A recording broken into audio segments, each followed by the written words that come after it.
ناظرین گزشتہ روز چینل 5 کی صدف نعیم جو ہے رپورٹر وہ جو ابھی تک اطلاعات سامنے آئی ہیں جو وہاں سے لوگوں کی جو آن گراؤنڈ جو وٹنسز سامنے آ رہے ہیں کنٹینر کے اوپر وہ چڑھ رہی تھی، وہاں ہاتھ پھسلا نیچے گری، کنٹینر چل رہا تھا، اس کے بعد وہاں پہ وہ کنٹینر ان سے گزر گیا، ان کا انتقال ہو گیا۔ اس کے بعد جب ان کے جو سارے کا سارا ظاہر ہے جب ان کی شہادت کی خبر آئی، وہ بھی شہید ہے اپنی ڈیوٹی سر انجام دیتے ہوئے ان کا انتقال ہوا، تو ان کے گھر والوں نے کیا بیان دیا یہ آپ کو دکھاتے ہیں۔ انہوں نے کہا کہ یہ ایک حادثہ ہے، ان کے والد ان کے جو محمد نعیم بٹی صاحب ان کی طرف سے یہ بیان دیا گیا کہ یہ ایک حادثہ ہے، میں کسی بھی قسم کی کارروائی نہیں کروانا چاہتا، نہ ہی پوسٹ مارٹم کروانا چاہتا ہوں، میت فوری طور پر ہمارے حوالے کی جائے تاکہ ہم تدفین بر وقت کر سکیں۔ یہ تو ان کا بیان آیا، لیکن اس کے ساتھ ساتھ ہم نے دیکھا رانا سناولا صاحب نے ایک ٹویٹ کر دی۔ رانا سناولا صاحب یہ فرماتے ہیں کہ موقع پر موجود صحافیوں کے انکشافات کے بعد معاملہ مشکوک ہو گیا ہے، پنجاب حکومت کی قانونی ذمہ داری ہے کہ ایک بے گناہ خاتون رپورٹر کی دردناک موت کی تحقیقات کرائے۔ پنجاب حکومت نے اپنی قانونی اور انسانی ذمہ داریاں پوری نہیں کی، نہ کی تو وفاقی حکومت اپنا قانونی فرض ادا کرے گی۔ جہاں بحق خاتون رپورٹر کے ساتھی صحافیوں کا بیان ہے کہ صدف کو دھکا دیا گیا، دھکا دینے والے شخص کو گرفتار کیا جائے، قانون کے تقاضے پورے کیے جائیں۔ اس شہادتی بیان کے بعد ضروری ہے کہ واقعے کی تحقیقات ہوں۔ اچھا، یہ چوہی صاحب آپ کو وہ مریم صاحبہ کی ٹویٹس بھی آپ کو ذرا دکھاتے ہیں، تھوڑا سا کمپیریٹیو انالیسز، کہ انہوں نے کہا کہ فوراً ان کا ٹویٹ آیا I am deeply saddened to hear about the loss of a precious life of a TV reporter Sadaf in the line of duty۔ یہ بڑی اچھی بات ہے، ہم اس کو بالکل اپریشیٹ کرتے ہیں۔ My prayers for the bereaved family, may she rest in eternal peace، آمین ثم آمین۔ لیکن ساتھ ساتھ جب ہم مریم صاحبہ کا وہ ایک ری ٹویٹ دیکھتے ہیں، جو ایک ٹویٹ کو انہوں نے ری ٹویٹ کیا، وہ شہید ارشد شریف کے حوالے سے، آپ کو یاد ہوگا، میرا تو دل بھی نہیں کرتا وہ دہرانے کو، آپ دیکھ لیں کہ انہوں نے کیا کہا کہ کس کو سبق سیکھنا چاہیے، جو ہے لیسن سیکھنے چاہیے، اس طرح کے۔ یہ کمپیریزن چوہی صاحب ہم آپ کو ایکسپلین کر رہے ہیں۔ اس کے بعد صاحب اکراس دا بورڈ اس کو کرٹیسائز کیا گیا، انہوں نے پھر اس کو کہا کہ جی نہیں، میرا یہ مطلب نہیں تھا، میرا کسی کا دل دکھانے کا مطلب نہیں تھا۔ تو جو سب یہ فرق کیوں ہے؟ یہ سارے کا سارا جو فرق ہمیں نظر آ رہا ہے مریم صاحبہ اور نون لیگ کی قیادت کے حوالے سے، کہ ہر موقع کے اوپر وہ کچھ نہ کچھ میں آپ سے پوچھتا ہوں، مجھے نہ پوچھیں، میں تو کافی بول چکا ہوں۔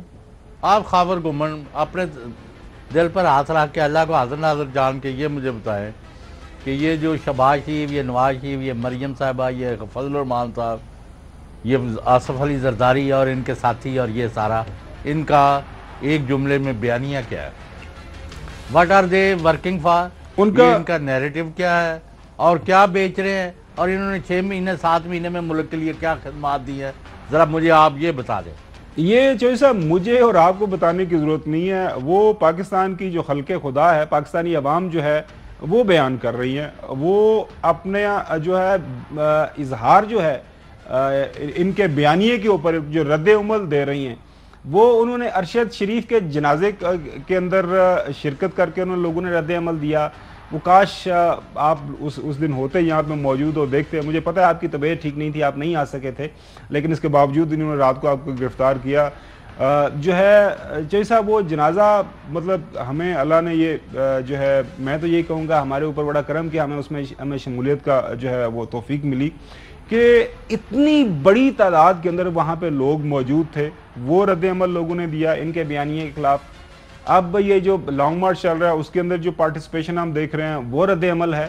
گزشتہ روز وہ کروم ایجنسی کے اندر ایک الیکشن ہوا ہے، عمران خان کو پتہ بھی نہیں تھا کہ الیکشن ہو رہا ہے، عمران خان نے نہ کمپین کی، وہاں پہ تمام جماعتوں، یہ جو 14-15 نہیں تو ان کا دیکھ لو، ایک جو ان کے ایک خاتون ہے وہ کہتی وہ 200 آدمی ہے، 5 گاڑیاں ہیں، 300 بندہ ہے، کبھی یہ ہے۔ چوہی صاحب بہت ادب اور انتہائی احترام کے ساتھ آپ ان کے ٹویٹس ان کو مت دیکھا کر رہے ہیں، ان کی ذہنی حالت ٹھیک نہیں ہے، میں ان کا نام نہیں لینا چاہتا، میں آپ کو سیریس بہت ہی سنجیدگی کے ساتھ یہ بات دے رہا ہوں کہ وہ سنا رہا ہوں، اور یہ آپ کو جو واقعاتی شہادتیں ان کے حوالے سے بتا رہا ہوں کہ ان کو رد عمل دینا بھی میرے خیال میں اپنا وقت ضائع کرنے والی بات ہے۔ ہمیں اس طرف فٹس پڑ رہی ہیں، آپ فٹس پڑھ رہی ہیں یا میں نہیں، اب اس کے اوپر میں کچھ اپنی لب کشائی نہیں کرنا چاہتا. نہیں ان کی نہیں، میں 5-7 بندوں کا ایک بریگیڈ سا بنا ہوا ہے. ضرورت نہیں ہے. چوہدری صاحب دیکھیں میں آپ کو بتاؤں، مجھے بھی اب 2 دہائیوں سے زیادہ جو ہے چھوٹی موٹی صحافت کرتے ہوئے ہو گئے ہیں، مختلف جو ہے آرگنائزیشن کے ساتھ کیا ہے. جو حقائق ہے نا، حقائق کو آپ چھپا نہیں سکتے. وہ جتنا مرضی آپ میں زور ہو، زبردستی کر لیں، حقائق ایونچولی جو ہیں وہ سامنے آ جاتے ہیں. اور آج کل کا دور جب فلو آف انفارمیشن سیکنڈز کے اندر ہم دیکھ رہے ہیں. اچھا چلو میں اور سوال کر لیتا ہوں. جی پلیز. اگر ان کا بیانیہ بیکرا ہوتا اور ان کی کوئی عوامی طاقت ہوتی تو پرسوں یا ایک دن آگے یا پیچھے وہ چھوڑیں، ان کا ایک سابق وزیر اور ان کا ایک موجودہ وزیر اپنے سربراہ کی موجودگی میں جس سطح کی گھٹیا گالی گلوچ کی انہوں نے ایک دوسرے کو، جی جو یعنی دیکھنے والے جو ہے کانوں میں روئی ٹھونسنے پر مجبور ہو گئے کہ اتنی مغلظات، اتنی ماں باپ کی گالیاں جو ہے ایک دوسرے کو دے رہے ہیں. تو یہ مطلب ہے کہ یہ ناکامی اور شکست جو ہے اس کے ابتدائی اثار ہیں. جو عمران خان کی قوم نکل پڑی ہے اور ان کے ساتھ کھڑی ہے، یہ اس کے اثرات نظر آ رہے ہیں. اس کی ہم تفصیلات اگر کوئی اس کی تردید کرے گا تو جو وہاں موجود تھا اور جو باتیں ہوئی، گالیاں تو ہم نہیں رپورٹ کریں گے، لیکن قوم کو یہ ضرور بتا دیں گے کہ اب ان کا لیول کیا ہے.